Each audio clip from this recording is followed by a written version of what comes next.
Hello, it's Lisa again from the Wee House of Crochet, and welcome to round 5 of the Knitcraft Water Garden. You should have something that looks like this, which I think is pretty cute in both white and the yellow. So this is your daffodil, but you should also well, you might be doing the water lily one, but they're exactly the same, they're just different colours. So you can see some really nice definition, and with it being a cotton blend, it really holds it nicely as well. However, we now need to get some leaves on, but to get some leaves on it, we actually need to do some more chains. So what we're going to do is get your yarn A, which is your green again, and what we're going to do is we're going to join yarn A to any slip stitch between the two petals. So this is the slip stitch where we joined the first. Remember when we actually joined, after you'd finished a petal, you did a slip stitch into the chain spaces. So what we're going to do is we're going to have to again separate these petals to try and find that slip stitch. So you can just see mine there. And don't worry if you can see the green. Once the petals are back together, you can't actually see the green once you've done your first slip stitch. So go in with a slip stitch and we'll just pull that there. And just give it a bit of a tug so it's tight behind the petals, and you'll not really see it.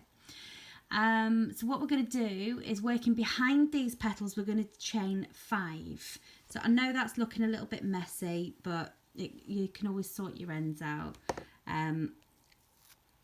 short afterwards. That was. So we're going to chain 5. So that's 1, 2, 3, 4 and 5. So we've now got a chain 5, and what we're going to do is slip stitch in between the next 2 petals. So again, you're going to have to pull those petals apart. Just let me do that again because this one looks loose. There you go. I'll pop that in there and just do a slip stitch. And then chain 5. 1, 2, 3, 4 and 5. You can see here we're starting to get these working behind here, and then pull in between those 2 petals again and slip stitch, and just pull it tight, and then 1, 2, 3, 4 and 5, and again really pull those petals apart to find your slip stitch and pull that tight. Not too tight, but 1, 2, 3, 4 and 5, and again in between there, and slip stitch and pull it tight. So my chain has just gone in front of my petal. No big deal. We'll just pop it through. There you go. All pretty again. So we need to do 2 more.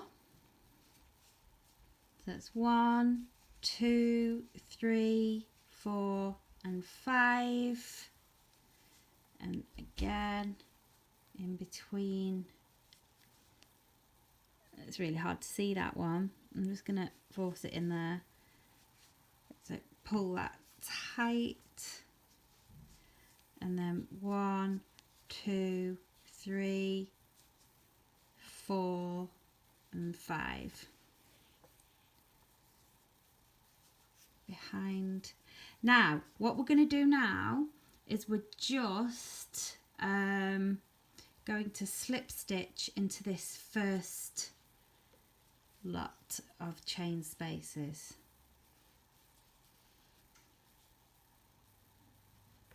Okay, so it should look something like that. Stay at that.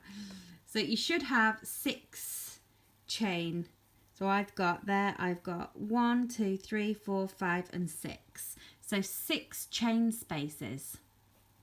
And then we're going to move on to round 6 and we're going to show you how to do your petals. Then we'll nearly be done, believe it or not. So it's not as difficult as it looks, is it? Okay, so you can't even really see those slip stitches in between the petals either. So looks good. Right, I'll see you at round 6.